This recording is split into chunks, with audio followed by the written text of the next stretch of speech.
प्राकृतिक वातावरण मुहैया कराना एक चुनौतीपूर्ण कार्य, लेकिन चुनौती को स्वीकारते हुए और सहज वातावरण मुहैया कराने में बहुत हद तक सफल होते हुए।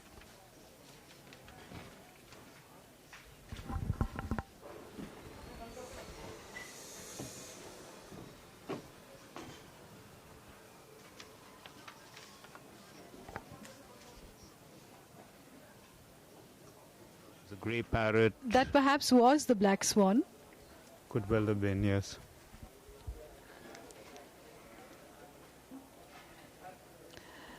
What happens is when you see a lot of these animals in pictures and when you see them like this, it's sometimes difficult to distinguish one from the other. Lessons for most of us who have come here that we need to.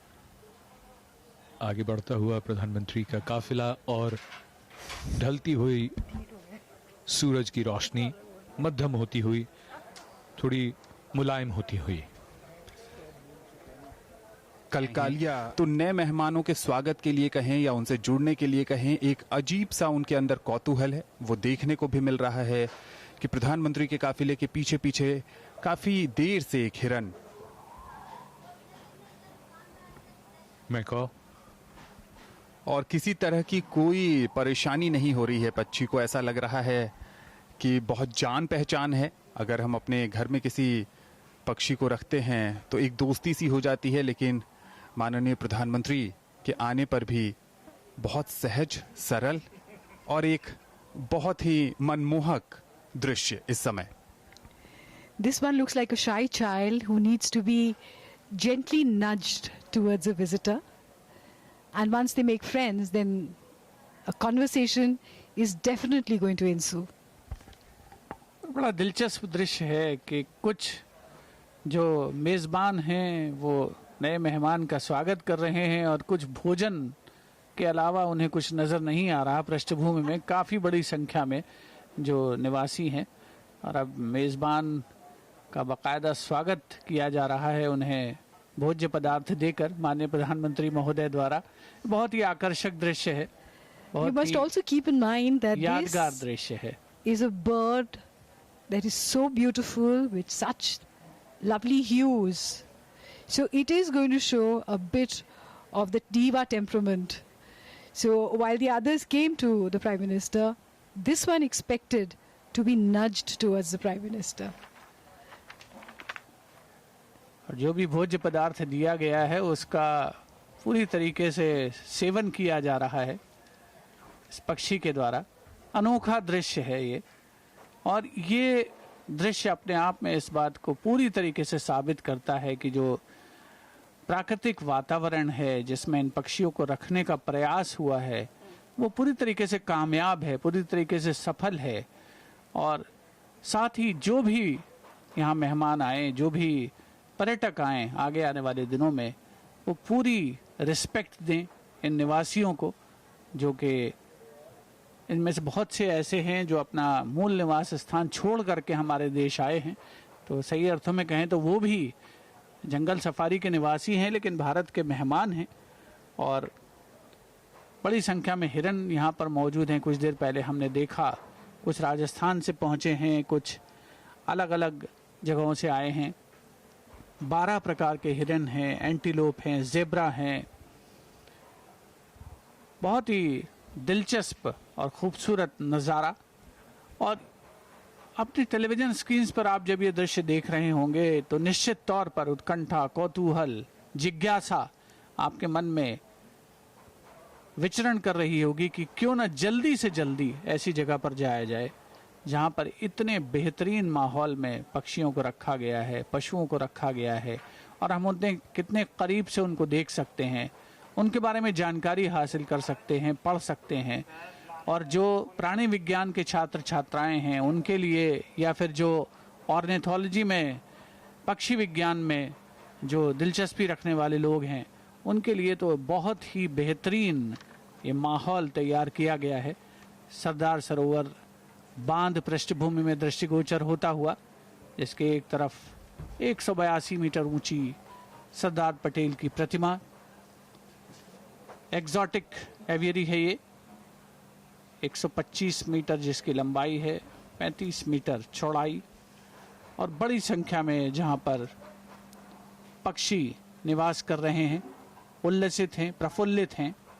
और माननीय प्रधानमंत्री महोदय भी पूरी जिज्ञासा के साथ, उत्सुकता के साथ अवलोकन कर रहे हैं इस प्राणी उद्यान का। साथ में गुजरात के मुख्यमंत्री श्री विजय रूपाणी और गुजरात के राज्यपाल आचार्य देवव्रत भी, अन्य वरिष्ठ अधिकारी उनके साथ लगातार मौजूद इस प्राणी उद्यान में। Hidden in the foliage is the Carolina duck, an exotic bird not often seen in India.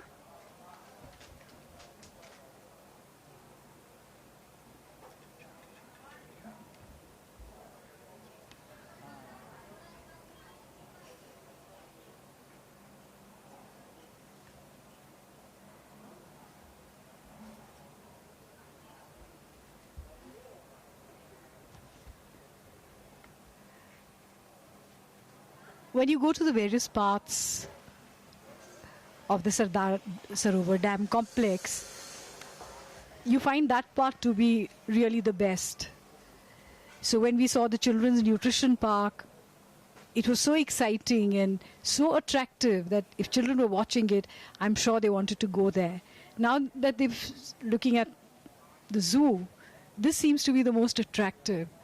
So in that sense, all the features that have been created here seem to have the most attraction. जी हाँ, बिल्कुल। यहाँ आने वाले पर्यटकों के लिए ये चुनना बेहद मुश्किल होने वाला है कि कौन सा उनका पसंदीदा स्थान होने वाला है और किस जगह पर वो बहुत ज़्यादा देर तक समय बिताना चाहते हैं, क्योंकि हर एक का अपना आकर्षण है, हर एक की अपनी रोचकता है और जिसके बारे में जितना कहा जाए उतना ही कम। इस समय मोर, और जहाँ भी आपकी नज़रें जाएंगी इस जंगल सफारी में, वहाँ कुछ अनूठा, अद्भुत देखने को मिलेगा, रोमांचित करने वाले दृश्य।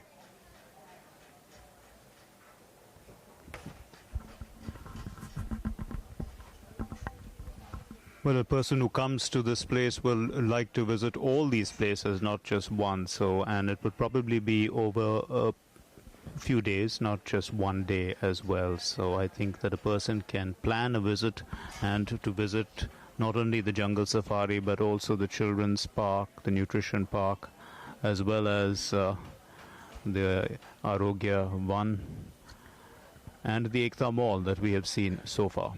So it's like a visit to a confectionery shop where everything is so attractive and colorful that you want a bit of everything. और प्रधानमंत्री की सोच भी यही थी। जब एकता की प्रतिमा का निर्माण हुआ तभी उन्होंने कहा था कि जो लोग स्टैच्यू ऑफ यूनिटी देखने आए वो केवड़िया में कम से कम 2-3 दिन तक रहें, और पर्यटकों को बांधे रखने के लिए ये बहुत ज़रूरी था कि आसपास के इलाके में कुछ ऐसी चीज़ों का विकास किया जा सके जो पर्यटकों को अपनी ओर आकर्षित करे। और उसी सोच के तहत यहाँ पर काफ़ी सारी चीज़ों का निर्माण किया गया है। जैसा कि हमने पहले दिन के पहले सत्र में देखा कि आरोग्य वन को प्रधानमंत्री ने राष्ट्र के नाम समर्पित किया, फिर एकता मॉल, फिर पोषण पार्क और अब ये जंगल सफारी।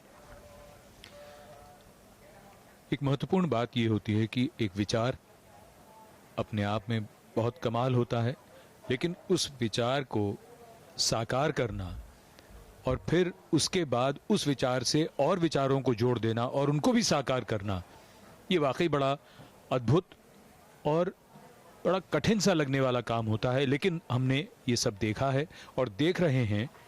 आज इतनी परियोजनाओं का एक एक करके उद्घाटन किया जा रहा है।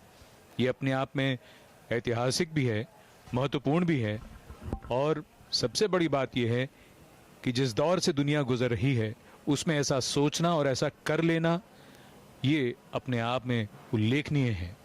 And what is even more amazing is that this entire place has been developed in a very short time.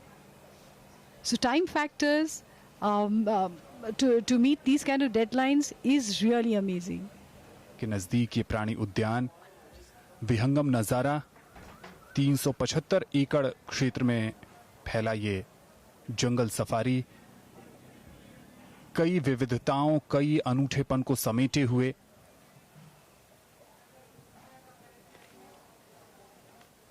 देशी विदेशी पशु पक्षी रोचकता को समेटे, जिज्ञासा बढ़ाने वाले, आने वाले समय में जो भी केवड़िया पर्यटक आएंगे उनके लिए ये बहुत ही खास स्थान बनने वाला है। काफ़ी संख्या में मौजूद हैं। जिराफ मूलतः अफ्रीका से आते हैं। 4.5 से 6 मीटर के बीच उनकी ऊंचाई, 4 से 6 घंटे तक नींद लेते हैं। रफ्तार बच्चों के लिए, बड़ों के लिए, हर आयु वर्ग के लोगों के लिए, छात्र छात्राओं के लिए, शोधार्थियों के लिए ये जगह बहुत ही मुफीद, बहुत ही माकूल कही जा सकती है। और कुछ देर पहले जिक्र हुआ था कुछ